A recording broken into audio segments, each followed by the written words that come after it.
Zombie. ये शब्द सुनते ही हमारे दिमाग में फिल्मों के डरावने इंसान आ जाते हैं, जिनकी आंखें खाली होती हैं, जो बिना सोचे समझे लोगों पर हमला करते हैं और जिन्हें रोकना लगभग नामुमकिन होता है। लेकिन अगर मैं आपसे कहूं कि जॉम्बी सिर्फ फिल्मों में नहीं, बल्कि हमारी इसी धरती पर आज भी मौजूद है, ऐसे जीव जो जिंदा हैं, लेकिन उनके फैसले उनके अपने नहीं हैं। उनका शरीर उनका है, लेकिन उनका दिमाग किसी और के कंट्रोल में होता है। और सबसे हैरानी की बात, ऐसी घटनाएं सिर्फ जानवरों तक सीमित नहीं है। इंसानों में भी ऐसी बीमारियां, कुछ परजीवी और कुछ केमिकल्स देखे गए हैं जो इंसान के व्यवहार को इस हद तक बदल सकते हैं कि वह बिल्कुल किसी जॉम्बी जैसा दिखाई दे। तो क्या भविष्य में इंसान सच में जॉम्बी बन सकते हैं, या यह सब सिर्फ फिल्मों की कल्पना है? आज हम इसी सवाल का जवाब ढूंढेंगे। लेकिन जवाब देने से पहले हमें प्रकृति के सबसे डरावने राज को समझना होगा। अगर आप सोचते हैं कि दिमाग पर किसी दूसरे जीव का कंट्रोल सिर्फ फिल्मों में होता है, तो प्रकृति आपको गलत साबित कर देगी। क्योंकि धरती पर ऐसे कई जीव हैं जो अपने शिकार का शरीर नहीं, सीधे उसके दिमाग को कंट्रोल करते हैं। और हमारी पहली कहानी शुरू होती है एक छोटी सी चींटी से। जंगल में रहने वाली एक साधारण चींटी हर दिन अपने खाने की तलाश में निकलती है। सब कुछ बिल्कुल सामान्य लगता है, लेकिन एक दिन उसके शरीर में एक बेहद खतरनाक फंगस प्रवेश कर जाता है। शुरुआत में चींटी को इसका पता भी नहीं चलता, लेकिन धीरे धीरे यह फंगस उसके पूरे शरीर में फैलने लगता है। सबसे डरावनी बात यह है कि यह सिर्फ उसके शरीर पर हमला नहीं करता, बल्कि उसके व्यवहार को बदलना शुरू कर देता है।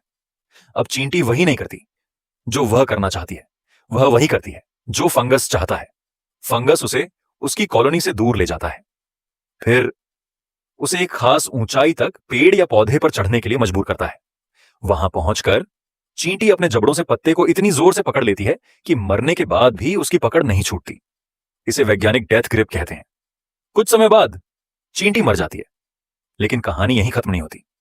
उसके सिर से एक लंबा फंगस बाहर निकलता है जो हजारों नए स्पोर्स हवा में छोड़ देता है ताकि दूसरी चींटियां भी संक्रमित हो जाएं। सोचिए, चींटी जिंदा थी, लेकिन उसके फैसले उसके अपने नहीं थे। उसका दिमाग किसी और के कंट्रोल में था। अगर यही ज़ॉम्बी नहीं है तो फिर और क्या है? लेकिन ये तो सिर्फ शुरुआत थी। अब मिलिए एक और परजीवी से, जिसका तरीका और भी ज्यादा खतरनाक है।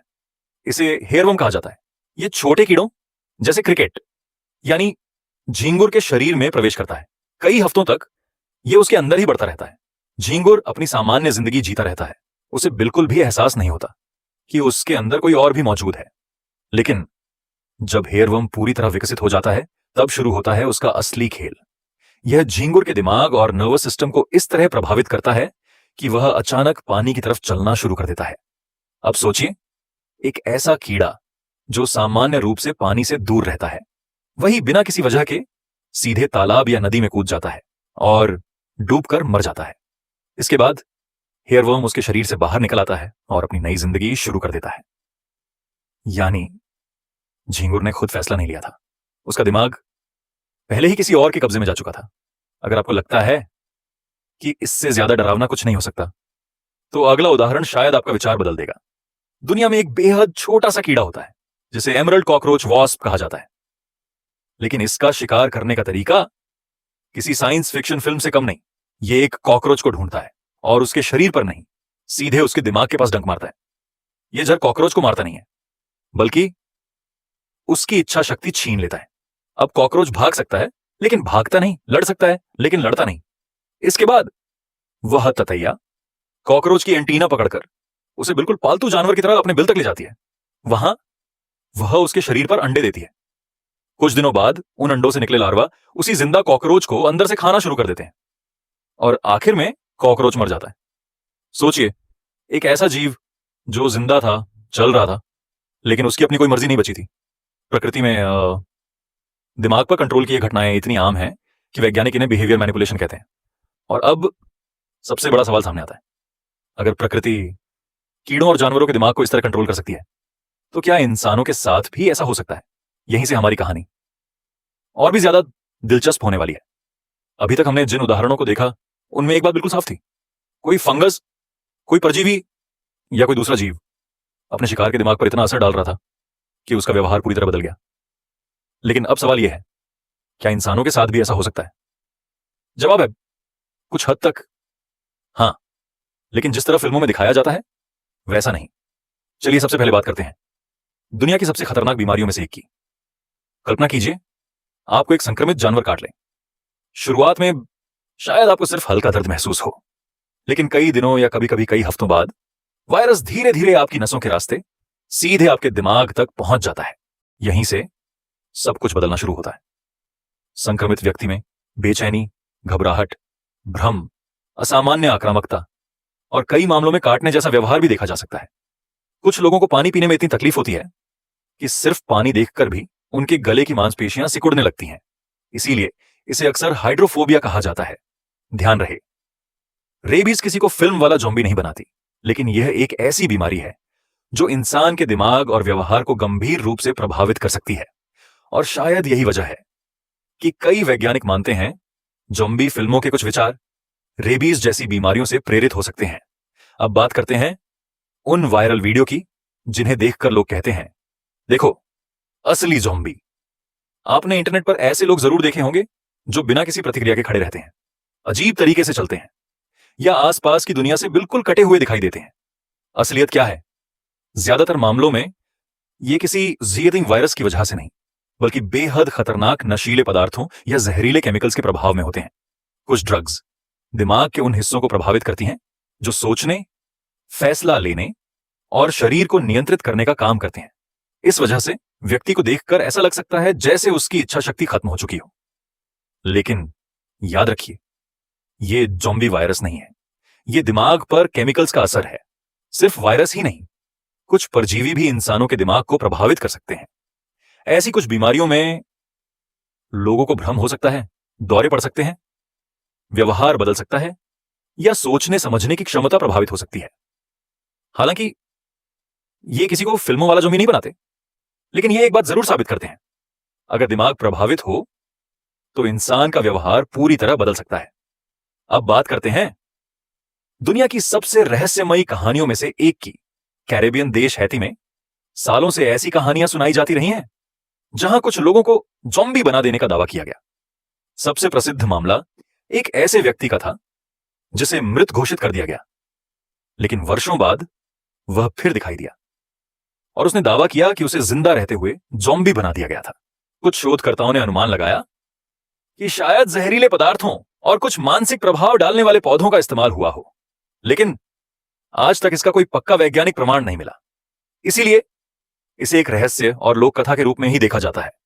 अब समय है उस सवाल का जिसके लिए आपने पूरी वीडियो देखी, लेकिन इसका जवाब एक शब्द में नहीं दिया जा सकता। इसे समझने के लिए हमें ज़ॉम्बी के 4 अलग अलग रूप समझने होंगे। पहला, डेड ज़ॉम्बी। अगर आपका मतलब फिल्मों वाले मर चुके इंसान से है जो दोबारा उठकर चलने लगे, तो दे वर्तमान विज्ञान के अनुसार इसका जवाब है नहीं। जब इंसान की मृत्यु होती है तो कुछ ही मिनटों में दिमाग को ऑक्सीजन मिलना बंद हो जाती है, दिमाग की कोशिकाएं नष्ट होने लगती हैं, शरीर धीरे धीरे टूटने लगता है। आज तक विज्ञान के पास ऐसी कोई तकनीक नहीं है जो एक मृत इंसान को वापस चलने फिरने वाला जीव बना सके। इसीलिए फिल्मों वाले वॉकिंग डेड सिर्फ कल्पना है। दूसरा, बायोलॉजिकल ज़ॉम्बी। अब मान लीजिए कोई ऐसा वायरस, फंगस या परजीवी हो जो इंसान के दिमाग के उन हिस्सों को प्रभावित करे जो निर्णय, भावनाएं और व्यवहार नियंत्रित करते हैं।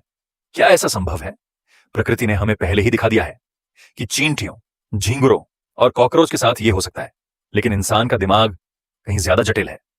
आज ऐसा कोई जीव मौजूद नहीं जो इंसानों को इस तरह नियंत्रित कर सके। लेकिन विज्ञान यह भी नहीं कहता कि भविष्य में हर नई खोज असंभव है। तीसरा, केमिकल ज़ॉम्बी।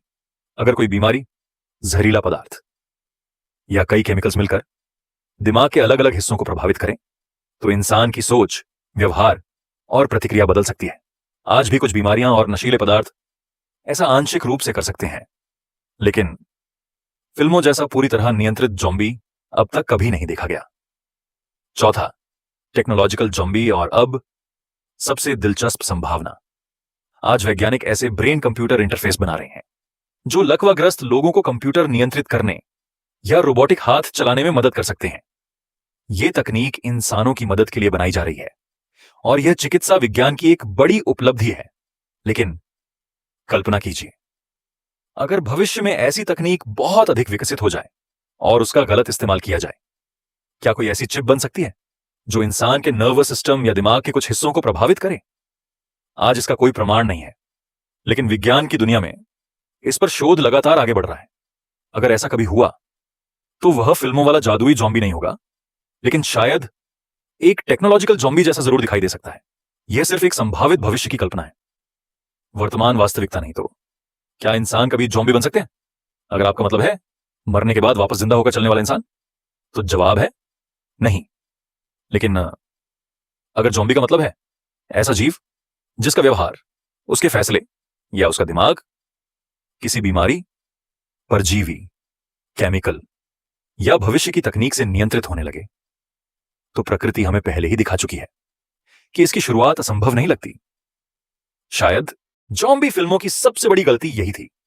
उन्होंने हमें यह विश्वास दिलाया कि जॉम्बी मौत से पैदा होते हैं, जबकि असली सवाल यह है, अगर कोई इंसान जिंदा रहते हुए अपने दिमाग पर नियंत्रण खो दे, तो क्या वह पहले से ही एक जॉम्बी नहीं है? अगर आपको यह वीडियो पसंद आई हो तो इसे अपने दोस्तों के साथ शेयर करें, और ऐसी ही विज्ञान, रहस्य और मानव व्यवहार से जुड़ी दिलचस्प वीडियो देखने के लिए हमारे चैनल वाई डू वी को सब्सक्राइब करना मत भूलिए। मिलते हैं अगली वीडियो में।